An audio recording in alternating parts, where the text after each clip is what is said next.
Good morning, everybody. I hope you guys are all doing well. If you are anywhere in the state of Colorado, you are snowed under. So we have had a really, really beautiful couple of days. And as I sit here in the dark, I am listening to the pine trees, uh, branches breaking because they have an incredible amount of snow on them, and now ice is starting to form because temperatures are dropping. But um, you can hear the cars spinning, trying to go wherever they go first thing in the morning.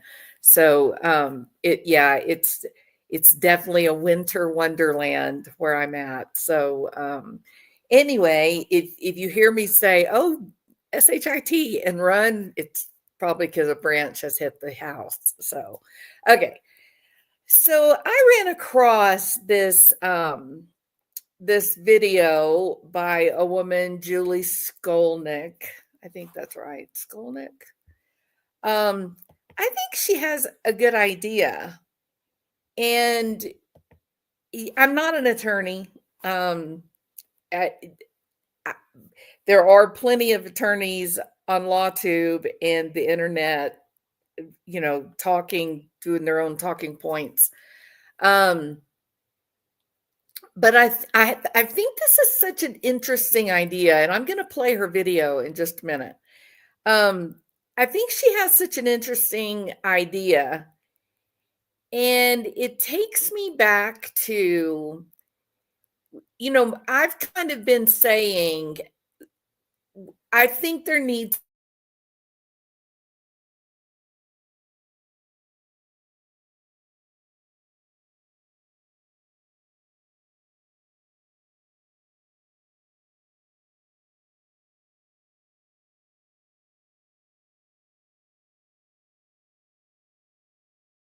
of family violence, and whether that violence comes from just perhaps parents that have a drug or alcohol problem, or the parent just gets so overwhelmed by the demands of having a special needs child in the home, that they have poor coping skills, they don't know how to manage their own frustrations and emotions, and then perhaps they act out upon the child. And we've had so many of these cases of kids who are runaways, even though they do not fit the profile of a runaway on any level. I mean, not on any level. They're runaways. And the police come and they treat it as if it's a runaway, which means basically, well, your kid hates you, they don't want to live with you anymore, and that's on you. And that is, it's a bit chilling to consider how many missing kids, missing under the guise of being a runaway, may have actually fallen prey to an angry, aggressive parent, and a terrible accident happened and they lost their life, right? Most, I would say the greatest majority of parents that I've known of in the past that have had charges brought against them for child abuse, they're tearful and they're sorry because they didn't play that to their child. They were pushed until they reached the end of their rope, and then they acted out in anger and frustration, accidentally harming the kid. I mean, they were angry at the kid. They did mean to strike the child. They didn't mean to strike the child and have the child fall and hit their head on a fireplace brick. So, so I've said, I'd really like to see someone in the Sebastian Rogers camp, someone with some legal standing, someone that understands the laws of Tennessee. I've said that I wish that they would enact Sebastian's law, which would be a mandate to law enforcement that when there is a kid who goes missing, the moment that they learn that the child has special needs, immediately they process the scene as if it were a crime scene to preserve any potential evidence. The evidence lost from the Proudfoot home and their cars, their camper, I just can't think about it. I think the answers were there. I think the moment that Seth walked into the house, and, it's not common for people to notice, oh, look, there's a bunch of shoes. We don't do that. Most of the time, it doesn't even register in our brain. We may see them, but they don't register in our brain unless it's something out of the ordinary, right? Unless it's something that has special meaning. And I think that is so, so, so important that Seth talks about. And this, he didn't just recently talk about it. He talked about it way, way back at the very beginning, because I thought to myself when I heard him say it, that he walked in, he saw Sebastian's shoe. I thought to myself, why isn't anybody talking about the shoes being there? Remember what Nicole Atkinson said as she went to go check on her friend Shanann Rusek, not Wells. She said that she looked in, she said, her shoes are there. So in one of these moments where you notice that a loved one is missing, shoes take on a really significant meaning. I remember when my grandfather died. Of course, we're in grief, right? We're sad. But I was I was calm. I wasn't crying or freaking out or anything. And then, my mom walked out with his clothes that he would be buried in, and I saw his shoes. She had a pair of his shoes in her hand. And they just had such significance. And it was at that moment that I began to weep. So with Nicole Atkinson seeing Shanann Watts' shoes there by the door, Seth Rogers walking into Christopher Proudfoot's home and seeing Sebastian's shoes by the door, already that moment was so significant. And at that point, the house should have been locked down. As soon as Seth says to the cops, his shoes are right there. He didn't walk out without his shoes. Right that minute, law enforcement should have locked down that house that as a potential crime scene and processed it accordingly. Why was luminol not used?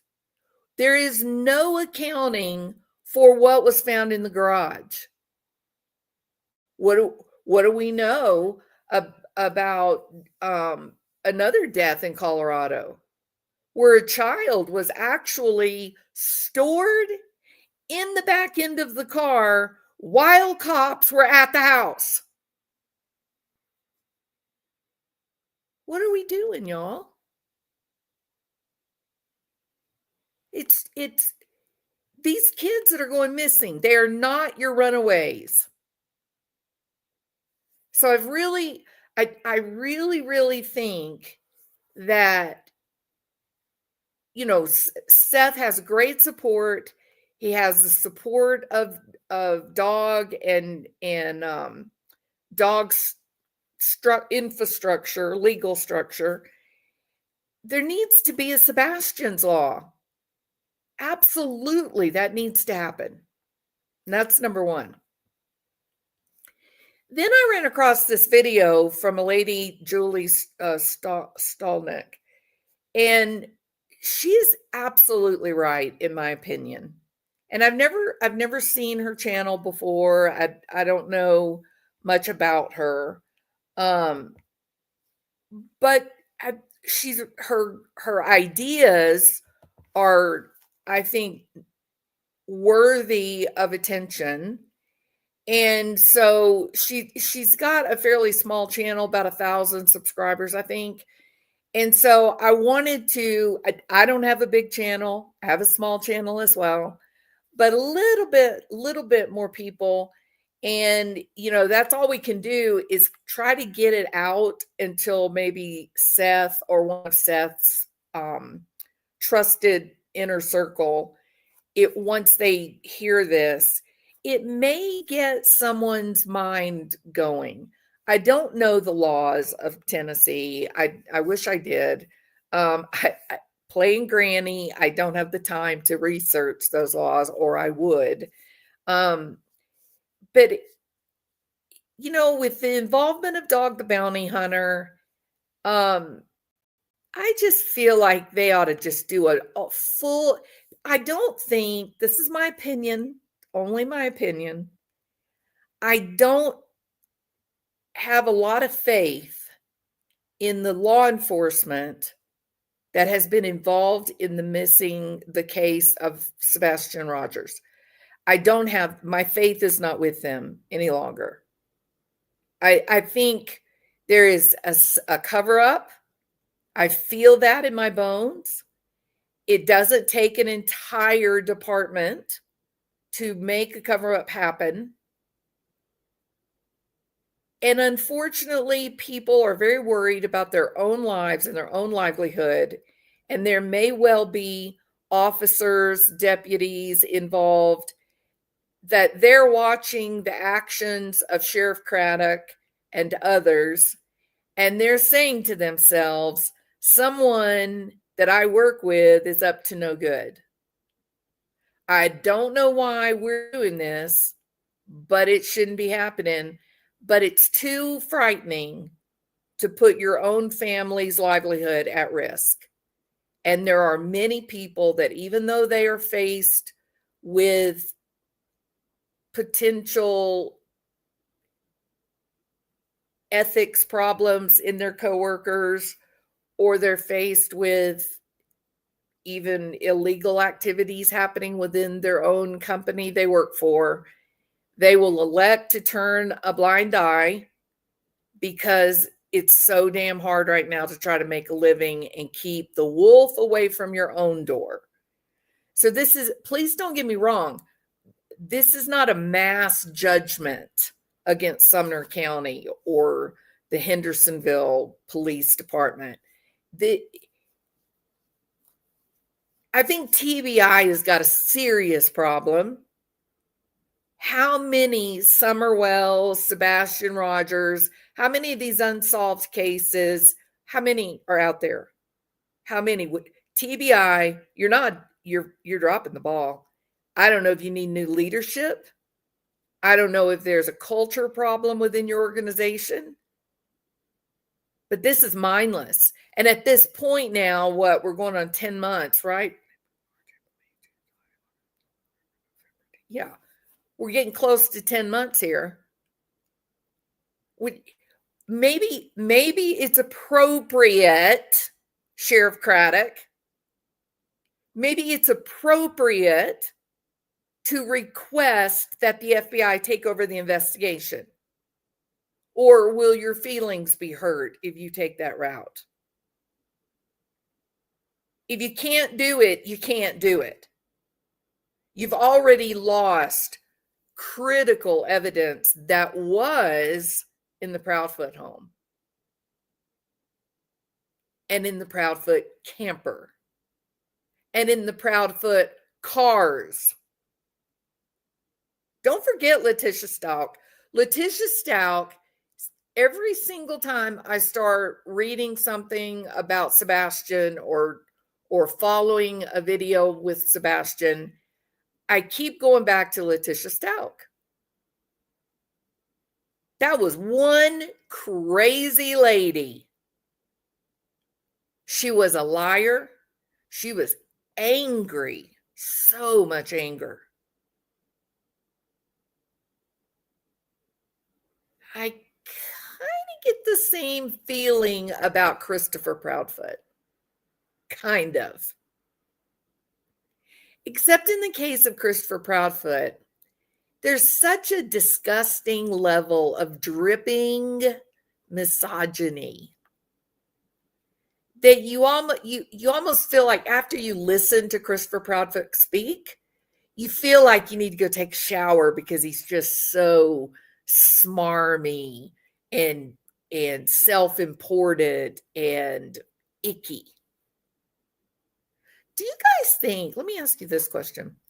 Do you guys think it's natural? Do you think it's normal that 90% of the people that listen to another person, and when they listen to them, they instantly hate them? Do you think that's normal? Do you think that is the majority of people's experiences? It's really not. Most people, when they meet someone and then they spend time talking to them, most people will walk away going, yeah, that's a pretty good guy, or I kind of like that woman. And maybe you get a few people that have a little personality, like, ooh, just didn't like the guy. Can't really put my finger on it, but I just don't like the guy.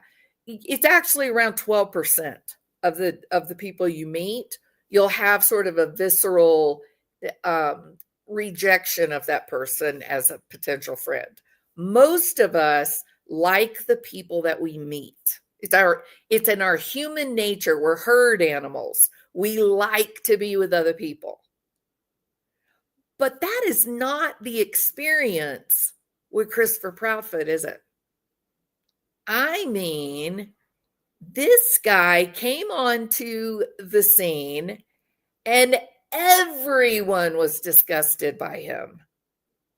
It was crazy. Do you remember that? He was making his rounds. They were getting drunker and Cooter Brown, going on YouTube panels, chatting it up, yucking it up, talking it up. Yeah, you were having fun, weren't you, Katie? Woo, Katie was having such a good time on Queen Bee's disgusting channel. And then they went silent on a really critical day. You know what that means? And there's another, oh, he's so brash, Vicky.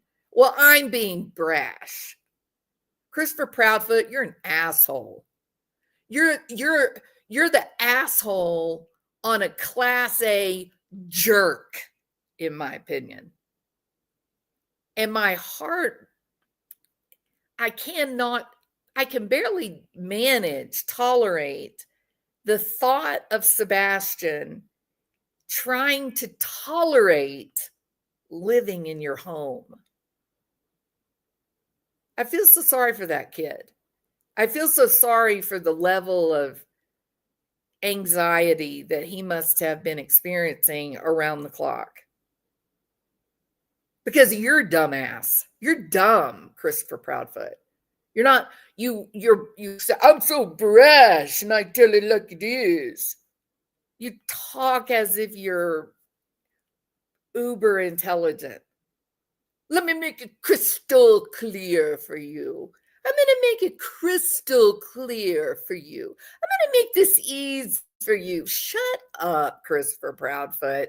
You're not making anything crystal clear. You're not making anything easy for anyone to understand. You're just a jackass, right? You're just a good old-fashioned jackass. And that is what you mean when your description of yourself is, I'm brash, I tell it like it is. You know you're a jackass. You like that part of yourself. It's what you use to control people. And we witnessed Christopher Proudfoot going on YouTube time and time and time and time again, using his anger and his aggression to try and put a thumb on people that he didn't know. How these people went around ordering YouTubers not to use Sebastian's name. Or how about this little nugget? that if anyone made money using Sebastian's name, then they couldn't keep it. I guess they had to send it to Christopher. I don't know. The man is a walking mistake about to happen. You remember at the beginning of this video, I said the majority of parents who have had charges filed against them by CPS for the violence committed against a child, the majority of those parents are tearful and regretful. They're sorry. They didn't plan to harm or kill their child. It was a series of emotionally fueled, provocative actions where the parent got angry, became overwhelmed, and then had a temper tantrum where they acted out upon the child, and the child died by a horrible misstep, usually a head injury. Most of these parents are not sitting around planning to terrorize their child. Although, Christopher Proudfoot, it does seem that there were witnesses to Sebastian Rogers being terrorized at your house. All the witnesses that have come forward talking about the abuse of Sebastian Rogers, it was all at the Proudfoot home, not Seth Rogers' house. And so the cops show up that fateful day, all of Sebastian's shoes right there by the front door, and this stupid, yes, Christopher Proudfoot, your story that you invented for your lovely bride is stupid. It's a dumb-ass story, Christopher. It doesn't make sense. It's illogical, Christopher. But if you have a little friend on the sheriff's department, then that you don't have to worry about that, do you? If mommy is making big donations to people running for re-election, you don't have to worry about a stupid story. You just got to have a story. And your story is this. Sebastian walked out the front door, took the time to stop and lock it because he loves his mommy so much, wanted to protect her. And then, according to Christopher Proudfoot, Sebastian went poof.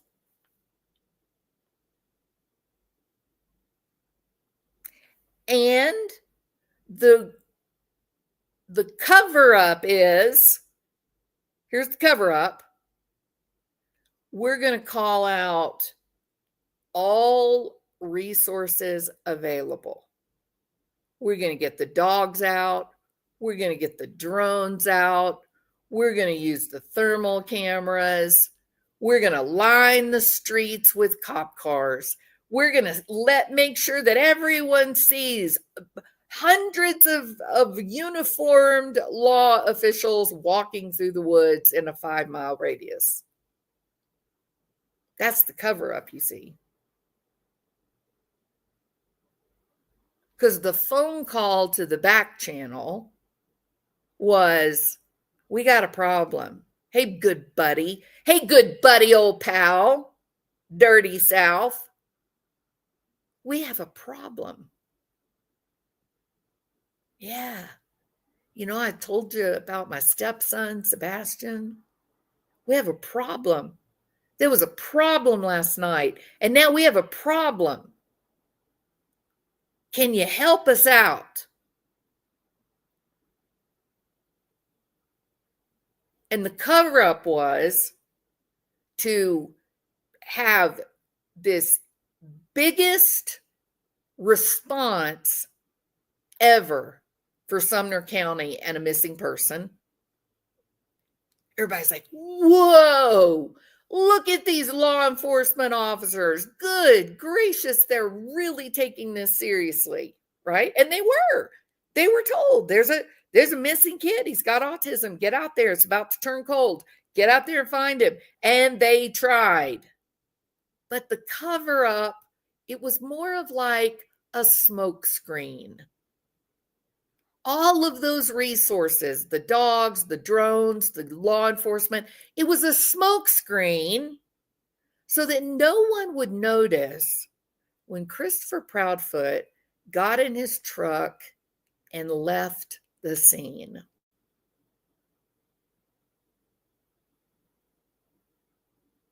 Where'd you go, Christopher? You were gone a long time. Oh, I had to go get my fancy schmancy camper. Me and the missus, we like to go camping. No, let me correct that. Glamping. You like to go glamping. Meanwhile, back at the ranch, Sebastian is getting thinner and thinner and thinner. And you two clowns go on a YouTube channel and joke around about everything that Sebastian eats. Oh, that boy is a bottomless pit. Oh, the funniest story I have about Sebastian as Sebastian's mommy is green tea. No one with a brain believed that crap that you guys were spewing. No one believed you. It didn't even sound like you knew Sebastian as you were on Queen Bee's channel telling stories, funny, happy stories about Sebastian. Why would you do that? Explain that to me. Why would anybody who had a missing child want to go on a YouTube channel with strangers, not even your friends, but just abject, total, complete strangers, and start making jokes about Sebastian, your missing kid? Who does that shit? Oh, what? People that are creating a smokescreen do that? Oh, they do, don't they? Yep. So there's things that we have to know. For example, there was a sighting. There was a sighting for Sebastian Rogers at a gas station. Who got the video? Who took the statement of the workers there that day? This woman came forward to say that she saw the kid in a dark truck. Who took that statement? Sheriff, where is it? Also, another question for law enforcement while we're at it. There were complaints made to CPS about the abuse of Sebastian Rogers in his home, the Proudfoot home. Where are those records? The sheriff's department, you guys don't have those records, really? Because Seth Rogers got an attorney. He got access to those records because he's the father of Sebastian. But there was a cover-up even there, wasn't there? There was a cover-up with the report of abuse that Sebastian Rogers made to his teachers. And idiot misogynist Christopher Proudfoot goes on a YouTube channel to set us all straight by telling us that Sebastian made allegations of abuse against him. Why? Get ready for this. Because he thought it would get me out of the home. Now I want you to think about the nightmare of this young man. He does what he is coached to do by the school. The teachers say to the kids, if something is happening in the home, if someone's hurting you, if someone's mistreating you, you've got to tell us. We'll help you. So he finally listens and he finally says, this is what's happening to me. And there's another cover up. Why? Why are people in Sumner County protecting Christopher Proudfoot, or perhaps it's the Bowersox? Why? What the hell's wrong with you guys? These teachers made the report. And the thing that is so upside down about this is that there is an existing record for Christopher Proudfoot. It follows him from New Mexico. This wasn't just a first contact with CPS. There's an active ongoing case against the man at the time that the CPS worker shows up to the Proudfoot house. And what does she do? She aligns herself with the man who's had the report filed against him. Why is that? Were you afraid, little CPS worker? Were you intimidated by the big, bad, fat Christopher Proudfoot? I don't do the whole fat shaming thing. I'm not a skinny mini myself, but I find it incredibly interesting that for a man who was restricting the food of a kid, a teenage boy nonetheless, someone that has the highest metabolism that there is, he's restricting his food while he himself goes on to gain 100 pounds.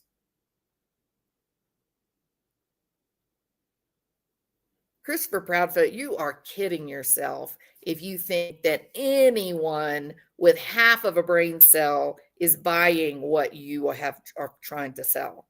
No one believes you. Well, you may have a little inner circle of people that tend to worship abusive assholes. You may have that little inner circle of, Renfield lackeys, right? That's probably there. People that think it's cool to be tough and aggressive and violent. We know those type of people. So they may be surrounding you. Oh, yeah, Christopher's my buddy. Oh, yeah. But I think the CPS worker was intimidated. We saw Christopher Proudfoot. We saw him at one of the most obnoxious people when he kept going from channel to channel, screeching and screaming at people. We heard the telephone call where he actually threatened the life of one of the private investigators that was working for Seth. We heard that. This guy is out of control. And then he calls Trisha on Web Sleuths. He changes the name of the channel in an offensive way. But he goes on that same channel and tries to schmooze. And the people over on Queen Bee, they don't even know. They don't even recognize when they're being handled. But he and Katie go over there and they're handling Queen Bee and her lackeys, charming them. It's Incredible. But for most of us, regular people, we listen to this guy talk and we're just, he's just, I can't, I do. It's got to be listening to him speak. I don't think I've ever had such a negative reaction. I noticed, because I'm working on something related to Charles Manson.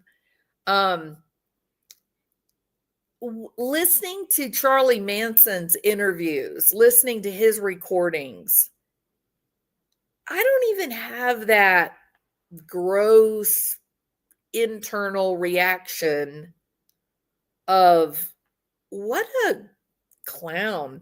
Like, I don't have that reaction listening to Charlie Manson talk. But when I try to go back now and listen to Christopher Proudfoot's statements, the inside of me is just like, what a clown. Like, who does he think he's clearly aggressive. He's controlling. He's misogynistic. I mean, he's Jason Spillers. In my opinion, he acts an awful lot like Jason Spillers. I mean, I'm sure that if you put Christopher Proudfoot and Jason Spillers in a room together, they'd come out being besties, holding hands and skipping through the mountain meadows like on Brokeback Mountain. You know what I mean? So they've put so much evidence out there with all these interviews and stuff that they did. There's documented complaints to CPS. Don't you think that there might be enough evidence for at least a civil suit? That Seth Rogers was forced to get an attorney so that he could get access to what is rightfully his as parent of Sebastian. Seth, have you stopped to ask yourself, I know you have, why they didn't tell you that these reports about Sebastian had been made? Why you were not alerted that there were 911 calls to that address for domestic violence? Who is keeping that from you? You're a trusted guy, Seth. You've got a great job with law enforcement. What? Who in the hell had the power, Seth, to keep all of that information from you? I think that is a really good question. And I wonder to myself, why not sue Chris and Katie? Sue them for failure to notify you, for the acts of abuse against your child that were reported by the school. You've got witnesses. Call law enforcement as witnesses in a civil suit. At the very least, sue the Proudfoots and the Bowersocks, get as much cash as you can get from them so that you can continue to investigate Sebastian's disappearance, since the damn local law enforcement refuses to investigate it. It was a smoke screen. Sebastian wasn't there.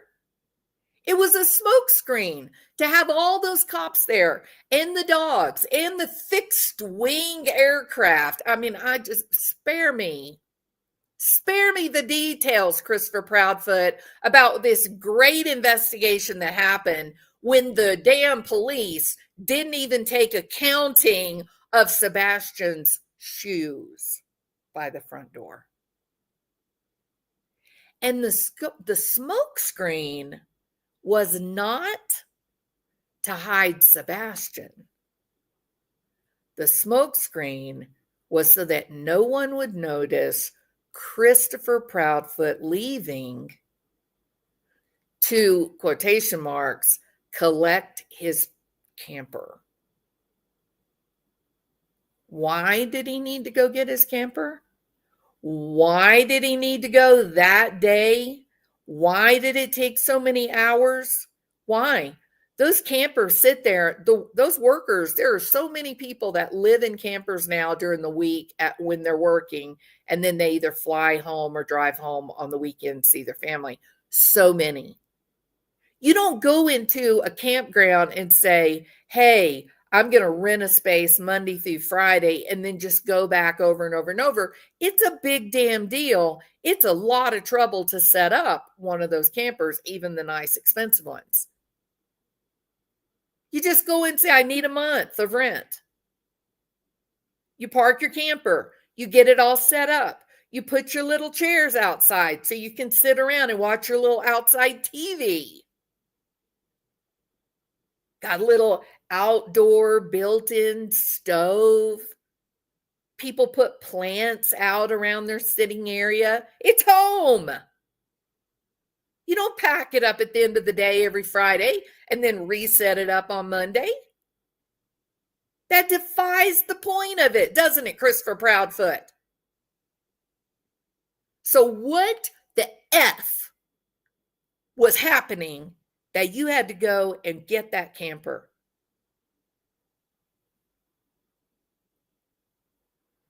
And barely anyone noticed, because the situation was designed to hide that you got in your truck and you drove away from the biggest, most impressive police response for a missing person of all time. What did you do, Christopher?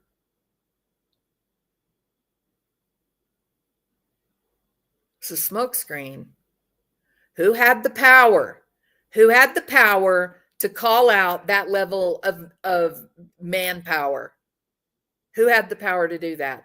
Who had the power to hide CPS documents from a legitimate father? Who had the power to do that? Who had the power?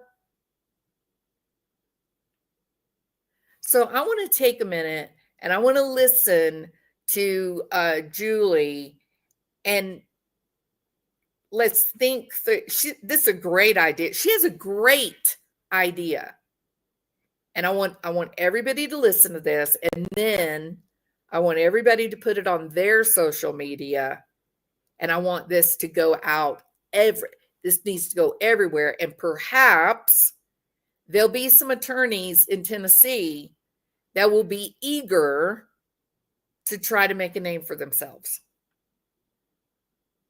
who will take this and say, oh, hell yeah, we can do this. Hell yeah, we can do this. Rogers himself. Oh, can't hear that at all. Sorry about that, y'all. I got to turn up all my volume stuff. I bet this is turned down. Yep. All right. Sorry about that. Okay, here we go. Sebastian Rogers himself went to school and told school teachers and staff that he was being abused at home, the home where he lived with Chris and Katie Proudfoot. That same day, when Sebastian himself cried out for help to his teachers about the abuse he was facing, a CPS worker knocked on the door of the Proudfoot's house. I heard that story from Chris Proudfoot. I believe I also heard Chris Proudfoot say that Sebastian told teachers at school that he was being abused so that Sebastian could get Chris into trouble. Seth Rogers was never informed by CPS that Sebastian had told school staff that he was being abused at the home of Chris and Katie Proudfoot. CPS never told Seth Rogers, and of course, Chris and Katie Proudfoot never told Seth Rogers. Correct me if I'm wrong, but I believe Seth Rogers said that the CPS worker who failed to tell him about Sebastian reporting that he was being abused has been let go from CPS. Did I get that right? Even after Sebastian went missing, CPS did not offer the case files to Seth Rogers. Seth Rogers had to get his own attorney in order to obtain those CPS files. And after he read the report about the abuse Sebastian himself said was happening to him, and CPS said was happening to Sebastian, Seth Rogers said, Sebastian should have been given a restraining order against Chris and Katie Proudfoot to keep them away from Sebastian. Sebastian tried to get help for himself to save him from the child abuse that he was enduring at the home of the Proudfoots. But since February 26, Sebastian's been missing and not able to tell his story. I think Chris Proudfoot was right. Sebastian was trying to get him in trouble. And since Sebastian is missing now, I intend to try to be one of the voices for the missing Sebastian Rogers and pick up where he left off in trying to get the Proudfoots in trouble for abusing Sebastian. But Sebastian needs everybody now to be his voice. I'm going to make a series of videos and the laws in Tennessee that were violated by the Proudfoots. I pray this message gets to Seth Rogers. Seth, this is what I hope you do. I hope you get the best family and civil attorney you can. And with that attorney, you yourself press charges of child abuse against Chris and Katie Proudfoot.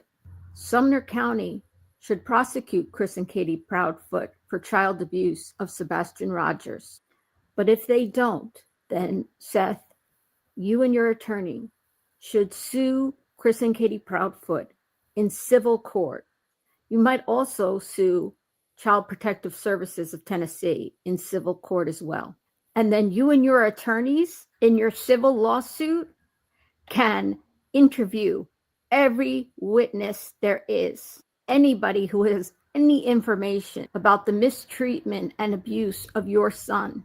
You do not need Sumner County law enforcement to do this. You and your attorneys in a civil lawsuit will get to the bottom of exactly what happened to Sebastian. Your attorneys will be able to depose all the witnesses, including Chris and Katie Proudfoot. And I pray that your civil lawsuit against Chris and Katie Proudfoot, assuming law enforcement does nothing to charge them with child abuse, that will ultimately lead to them actually being charged with child abuse. All right. What did they do now? And then there's our beloved Emily Baker. All right. So Sebastian Rogers. So this is Julie Skolnick, and that is the name of her channel. I hope that you will go over, subscribe. She's going to be putting out actual laws that could be used in this type of prosecution. So you might want to subscribe so that you'll know get notifications when she puts those new videos up.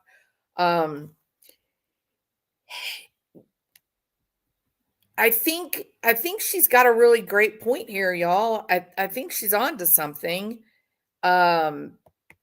In mods, if you don't mind, if you'll keep sharing her link in the chat. If you hold on a minute, and I'll get you the link because I've already got it pulled up. Just a second. I've got it scrolling on the bottom of the screen, but you can't click it. Okay, so there's the link. If you guys would just keep sharing it, that would help. Okay, so I think she's really on to something with this civil suit. O.J. Simpson, even though he was he's tried for murder, he was found not guilty, but the family was able to come back later and sue him for wrongful death, right? So there's a lot of those types of cases. The goal not being to get money, the goal being to get access legally to the witnesses. Seth. And you have the resources of really great attorneys through Dog the Bounty Hunter. And I think this is a great idea. I think it's a really, really good idea to bring a suit against the Bowersox and the Proudfoots based on all those people that have come forward in the neighborhood who witnessed the name calling, that Sebastian was called horrible names, made fun of. We have people on our YouTube streets that heard Christopher Proudfoot making fun of Sebastian. Their own self-report that they were restricting his food in spite of the fact that the child was really underweight. It's just crazy that they raise hell about him eating. He's getting punished because he's eating. And what was that weird thing that Katie said? That his favorite food was sushi or tofu or something crazy, right? Wait a minute. You, by your own words, you said that you had to have special rules in the house because Sebastian was sneaking food when you guys were asleep. Do you think that's normal? It is not normal for kids, for anyone. Listen, I'm not even going to say kids, okay? Anybody. It's not normal for you to get up at 2, 3, 4 o'clock in the morning and go into the kitchen to sneak food. People do that when they're starving. People do that when they're very, very anxious. There are some people that do sleep eating. That is an anxiety problem. So is that what was happening with Sebastian? That he's completely underweight, malnourished, but in the middle of the night, he's going in the kitchen to eat? Anxiety reaction to me. Why was this 15-year-old kid, why was he experiencing such a high level of anxious distress that he would be experiencing night eating? Or was he just hungry? Because Jackass had a rule about, you can't eat. Don't give us this bullshit either that you just wanted him eating healthy food. He needed to be on the autism diet. Don't give us that bullshit, Katie, because what did you do with him his last day on earth?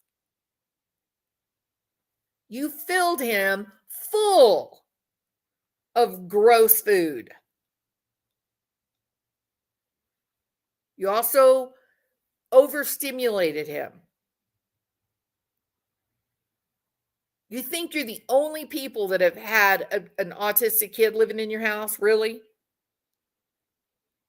This woman, that Julie Skolnick, she has, I think, a 20-year, maybe an 18-year-old child with autism. She has 2 kids both with autism, one of them profound, level 1. She understands autism. She's an autism advocate.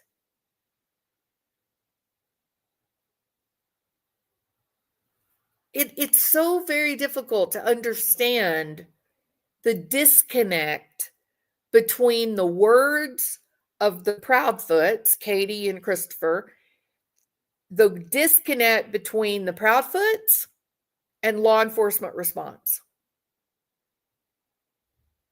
What the hell are you guys doing? I want Seth Rogers to bring a civil suit against these 2 people just so that we can hear from the CPS worker. So that Seth can get the statements of the teachers.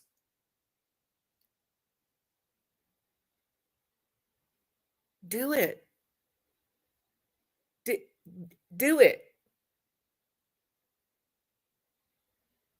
At the very least, you reveal Christopher Proudfoot as being a man who is dangerous to others. And I cannot wrap my mind around whatever it is, whomever these people are in Sumner County that protect the Proudfoots, or perhaps they're really protecting the Bowersox. And Christopher's just the little baby boy of Mommy Bowersox, right? Maybe that's where the protection comes from, that it's not special favors towards Christopher Proudfoot, that it's special favors toward the Bowersox lady. Maybe that's the connection. I'm telling you guys this, y'all. In these small areas, people that can make large political donations, there's not very many of those people. So if you are running for an elected position, you take those donors, you talk to them like they're your best friends. You make yourself available to them. You try to be friendly, and they have the purse strings. You want the money so that you can run your campaign. And if you happen to have a high level of disposable income, then you get invited to all the right parties. You get access to special favors related to your business. And you get your reputation protected. How many people in recent days have we seen on YouTube that have political position that have been caught drunk driving? And what's the first thing out of their mouth? Oh, I'm an elected official. You obviously don't know who I am. And scrupulous law enforcement officers that are serious about their job, that they understand their ethical mandates, that they want to be good law enforcement officers, they will say, yeah, ma'am, it doesn't matter who you are. I don't care what you do for a living. You broke the laws of our state, and I'm now here to take you to jail. Those are the kinds of cops I love. I love those guys. You don't know who I am. I'm the mayor of the city. Yeah, mayor, then you should know that drinking and driving is illegal, and now I'm going to arrest you. But I'm the mayor. I understand that you're the mayor and that's what you do for your job, but you broke the laws of the state, and now you are just like anyone else. Those are the cops. Those are the good cops, right? The ones who understand what their jobs are, and they don't turn into wet pasta noodles whenever they find out, oh, you're the mayor? Oh, if I help the mayor, if I'm friends with the mayor, then maybe I'll get special favors too. Those are the cops I hate. Well, hate's a little bit of a strong word. I dislike those cops. Right? Do you know who I am? Do you know who my daddy is? Hi, I'm Christopher Proudfoot. My mommy is Miss Bowersox. I believe she made a large donation to your campaign for re-election, Sheriff. We know the kind.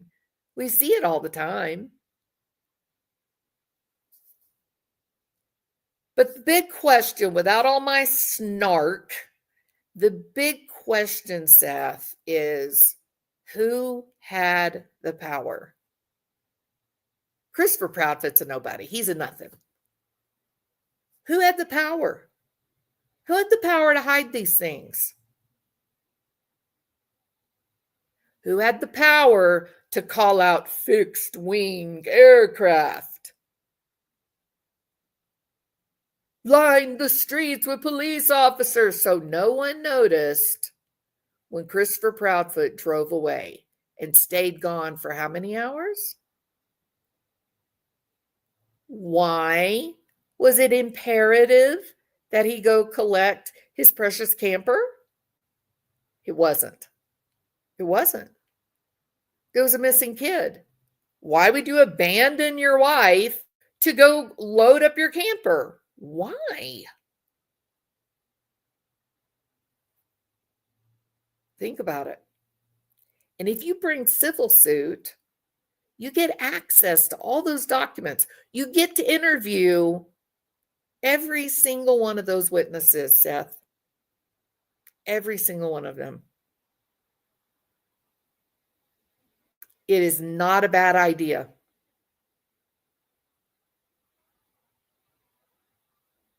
I think it is.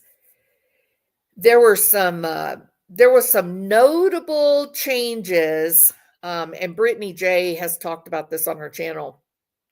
There were some notable changes that happened with Christopher Proudfoot, the investigation, the motorcycle ride for Sebastian, all happened on the same day. And Christopher Proudfoot shut his mouth. Stop talking, boom. Just out of the blue, boom, he got quiet. Why? Why is that, Christopher Proudfoot? Did your criminal attorney advise you to stop making public statements?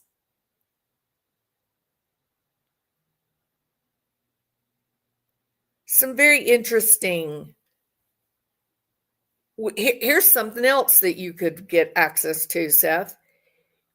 You could get actual documentation from the local companies that do the trash runs to find out the time of day that the trash trucks are in that neighborhood, in the Proudfoot neighborhood. Why would that be important? Here's why I think it's important. Once your attorney, once they get access to the actual documents, evidence for a court of law that shows the time of day that the trash trucks would run on that particular day, then you can go after the sheriff's department for lying and saying that that video of the flashlights in the backyard, that was a trash truck. That I know everybody's excited. Nick Barris put this out. Oh, everybody's excited. It could be a clue. And then Christopher Proudfoot says, look guys, nobody wants us to be more important than me. I love that boy. I love that boy, and I want that evidence, but it's not. It is not. It is a trash truck. The sheriff's department told me it was a trash truck. And Seth knows it's a trash truck. And I don't know why Seth is trying to say it's not a trash truck. It's a trash truck, and that was told to me by law enforcement. Oh, really? Is that right? Because law enforcement would go to the company and say, I need your records for when your drivers started picking up trash in that location. Every one of those trash trucks has the computer program. They would know exactly where the trash truck was at exactly what time. They say, oh, but the camera, something was wrong. Something was jamming it. The timer was wrong on the camera. Okay, but the garbage trucks themselves have timers on, have computer chips in them. The companies know they're mapped out on a map. You can see the little moving dot as the trash truck is moving down the road. Prove to a judge, prove that there were no trash trucks anywhere near that location at 3 a.m. And then ask Sheriff's Department why they lied.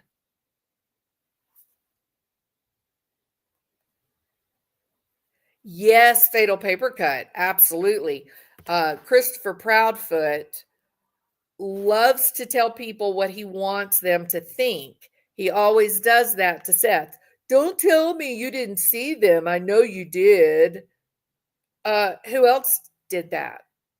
Lori Vallow. You know me. Mel, you know me. You know that I did XYZ. And thank goodness Melanie said, no, I did not read the emails, because Lori said, you read the emails. And Melanie said, I didn't read those emails. What are you talking about? And it was so interesting because her sister, Summer, and her own mother, both in an interview said they were talking as if they were Lori. And they said, Lori said, you know me. You know me. It's manipulation. What about Barry Morphew? Come here, I'll tell you what happened. I wish Tyson Draper would have said, I thought you were in Denver. How do you know it happened? I thought no one knew it happened. I thought that's the whole point, is that, oh, listen to this, Christopher Proudfoot. Suzanne Morphew poofed into thin air. Perhaps Suzanne Morphew and Sebastian Rogers are somewhere together, since they both poofed. Oh, wait.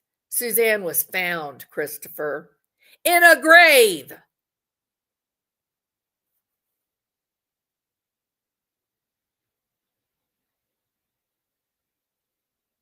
Where are the Sumner County elected officials?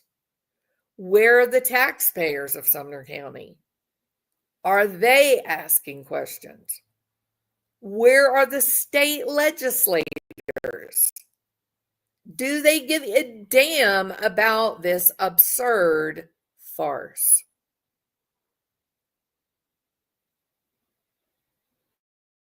Bring a civil suit against Katie and Christopher. Hold them responsible for Sebastian going missing. Sue them for cash.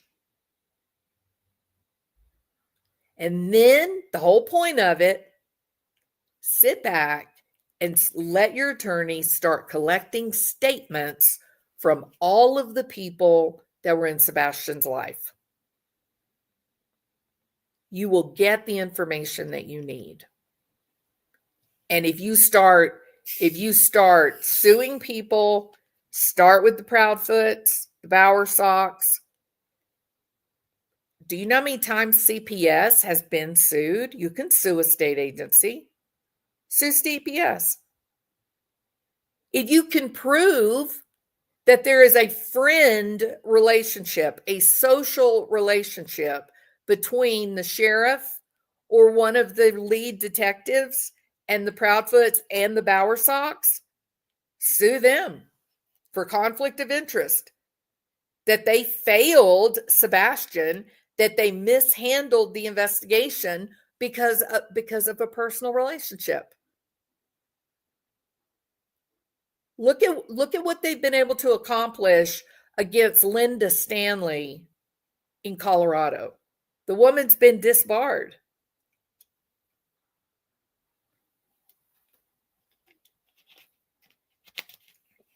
We have protection, Seth, against corrupt, unscrupulous public officials. Malfeasance in office is a real thing. And with the good old boy system, it may take work to get through the various layers of protection, but it's there. It may take some time, but you can do it. Look at what Christopher Proudfoot's, what was it? Second wife, fourth wife. I don't even know. I can't even keep it count because he's such an asshole. She fought the system. They stole her baby. think about the Christopher Proudfoot and his mommy. They literally stole a woman's biological infant. Her infant.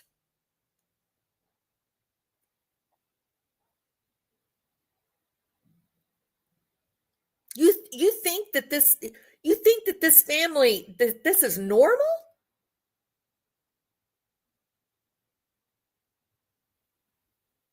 Someone is protecting the Bowersox or the Proudfeet family. Someone. You don't just steal an infant child. I'm talking about legally. Judges don't do that. Judges don't like that. Judges don't like this idea of separating children from their mothers. They don't like that. Family court is going to pay attention, and they're going to ask themselves which parent is most likely to be present for that child. Christopher Proudfoot was not the proper choice. But they said, oh, if Christopher doesn't have the little girl, then his mommy will take care of the little girl. Oh, okay. So now you're going to have a judge in Sumner County who's going to take away an infant baby mother, an infant, from a mother to give to a guy who works out of town and his geriatric mother? Nope. That is not right. That is not the way that these judges think. Nope. No, it's not. It's not the way it's not. They don't do that. So somehow, and maybe it's a good idea to get with Christopher Proudfoot's fourth wife, find out the name of her attorney that was successful in getting her baby back to her, away from Christopher's mother. Maybe go to that attorney, because he's going to have information too, Seth. I mean, this is all out war on Sumner County and maybe even the state of Tennessee. I mean, let's be fair. Summer Wells investigation, that didn't go very well either.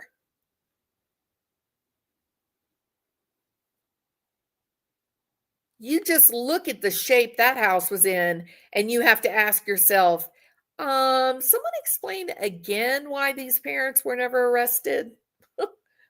I mean, how did they even cook for their kids? There was nowhere to sit.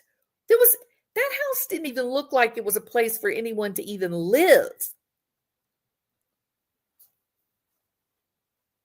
Nobody did anything. Sheriff looked the other way. So crazy. So crazy. So, yeah, I think that Julie Skolnick is actually absolutely right. And I think that I would declare war on the state of Tennessee, legal war. And I would start suing everyone, civil cases, demanding why your rights as a father were ignored. Who did the cover up at CPS? Who kept you from your documents at CPS? Who had the power to call out this giant man search as a smokescreen for Christopher Proudfoot to leave and stay gone for hours? I think Julie is right. All right. Okay, everybody. Well, it is I am about to have to go to work, I think. Let me check my phone. 6:30. Yep, I got about 30 minutes to do what I need to do to get ready for work. I hope you guys are preparing for Thanksgiving. I hope you have a great, great, great holiday. I will not be cooking this year. We are in survival mode. Yeah, sweetie pie, thinking your house was a mess. That the Wells house was inspirational for a Saturday cleanup day, right? It's pretty horrifying. I still say it doesn't look like a house where people were living. It's very, that was the strangest house I've ever seen. The racks of clothing, the mounds and piles of clothing of all shapes and sizes and gender, and a hidden staircase to a disgusting room. What was happening in that house? It looked like, it honestly looked like a trafficking house. That's what it looked like. All right. I hope that you guys, yes, thank you, Tam. Happy Thanksgiving to everyone. Oh, totally agree, Tam. Yep. I hope everyone has a wonderful Thanksgiving. Not sure if I'll be back before then. Probably not. We've got a lot going on right now. And thank you for all of you that have sent me emails and stuff, with prayers for my daughter. Thank you so much. I appreciate it. She is healing. And so she is doing well. And Granny is doing well. I'm stronger than I was 2 weeks ago, picking up a baby and carrying that precious little joy around, is definitely a form of physical therapy. I was going to see, hold on a minute. Let me see if I can put up it may take me too long to get it together. I tell you what I'll do. I've got a picture to put up of me and the baby. It is her first snow. And so we had to get a picture in the snow. And so I'll go ahead and put that up and put it on my community page. So give me about 10 minutes and I'll have that posted. Okay. So, thank you all so much for being here. Please get this out. I think Seth needs to watch this lady's video, have a discussion with his attorney and with Dog's attorneys, and let's have some fun. Let's get them. Let's file those lawsuits and then start taking statements from all of those witnesses, the teachers at school, everyone. Let's do it. Let's get ugly. The Proudfoot people, the Bowerstocks people, they didn't mind getting dirty, did they? They filed their frivolous suit against Bullhorn Betty. Then Christopher Proudfoot has not 1 ounce of care about Betty. He didn't have any fear of her. And the judge in the town seems to have bloodstains on his hands. That's the night the lights went out. That was a farce in that courtroom. Absolute farce. All right. Oh, did you get snow, Tam? I have laid here in my bed all night listening to limbs on trees break and fall. Every time squinting my eyes going, please don't hit my house. So yeah, we are loaded with snow, and now that it's turned into ice, so it's very heavy. It is beautiful. I wish you guys could see it. It is just absolutely gorgeous. Very, very pretty. But all the problems that go with, big snow is here. So yeah, we are up on a mountain, sweetie pie. We're in the Rocky Mountains. So one time, sweetie pie world, right? I'm a fanatic. And we were World. It was a Christmas trip, and we were at Disney World, and we were waiting for the Spectro Magic parade, and it literally started snowing. And it's so funny. It was so cold, and everybody, of course, you're going to Florida. Nobody bringing a coat, right? And so people had like 3 or 4 sweatshirts on. And when you would go into the stores there in the Magic Kingdom, there was not a single long sleeve t-shirt or sweatshirt anywhere. People were layered up, just trying to just stay for the parade. So that was one of my very fond memories, when there was actual snow in Orlando, Florida. Obviously it didn't stick, but it was pretty cool to watch Spectro Magic and have snowflakes coming down around you. And yes, it was very cold. So I'm in Colorado, yeah. And it is gorgeous. I think, I'm not sure if we've been under a winter storm warning for, I think, 2 days or 3 days. I'm not sure if it's still in action. I can't tell. It actually does look like it's still snowing. I think it's still snowing. It's still dark outside. It does look like it's still snowing. The clouds still really heavy and gray, but the sun hasn't really come up well, but it does. I do think we're still snowing.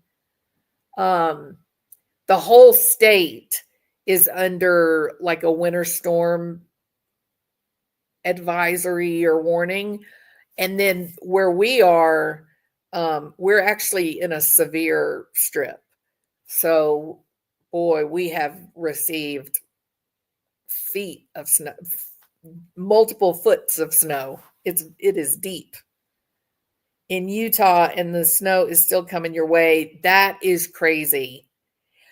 So, my husband is trying to get here from Texas, and he had to go through Albuquerque all the way over to Utah to something called is it Green River, Utah? I think it's Green River.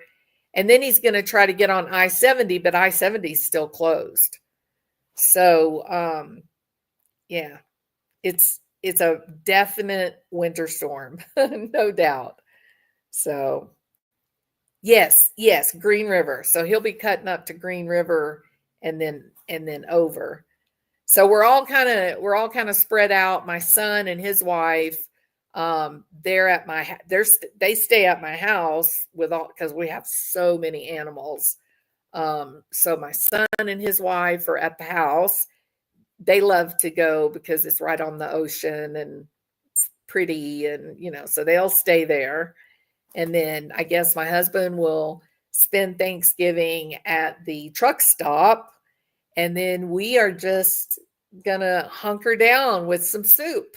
And that's gonna be our Thanksgiving. He will make it, but it probably won't be today, is my guess. But we'll see. Maybe the sun will come out in a little while and kind of start melting things down. And it's I-70, man. I-70 through the Rocky Mountains is just precarious. It's just it'll seem like everything's great, and then you'll hit one of these curves or one of these steep incline areas, and it just ices up so quickly that the highway can't keep up with it. So I have friends in Sarasota, Bradenton, and Inglewood. Very nice. So yeah, that's us. But it is, man, I'm telling you, it is beautiful. So I did take a picture with the baby yesterday, and it's much deeper now than when I took the picture. When I took the picture, it was just like maybe it was like 1:00 in the afternoon, maybe. And I mean, it's just been a steady stream of snow. It hasn't stopped. It's just, and then in the middle of the night last night, the limbs on the trees started breaking from the weight. which was really surprising to me. We used to get that a lot in Louisiana when there would be an ice storm. You could lay in, it was like a war zone. You could hear just the pops going off all night as the trees were breaking. But it really surprised me that it did it here in Colorado, because this is the norm, right? This is a yearly thing. But my daughter told me late last night, she said this was a bigger storm than really what is common for this area. The roads are slick. You can't see how bad the roads are. Yeah, it's just like this thin layer of ice, right? And what we were having last night, is the roads have a lot of snow on them. They have a lot of powder on them. But underneath that, because we had a day before where it was warmer and there was kind of like some icy, kind of like freezing rain, you've got this layer of ice covered up by the slush of the snow. And boy, the roads are treacherous. Yep, exactly. Really treacherous. But I cannot impress on you how beautiful. Like, it is really, really gorgeous. So I am going to put the picture up of me and the grandbaby. Take me about 10 minutes. And that'll be my happy Thanksgiving greeting, because we're not really doing Thanksgiving. So, but I hope you guys will eat a piece of pie in honor of me, and think about me as you're eating your pie, because I do not have a pie to eat. All right. Happy Thanksgiving. I hope you guys eat too much turkey and dressing. And I'll be back. I don't know. It's probably going to be the weekend. Okay. But please share this. Please get the message out. I'd love to see some officials on a witness stand answering some assessed questions. All right. See you guys later. Bye.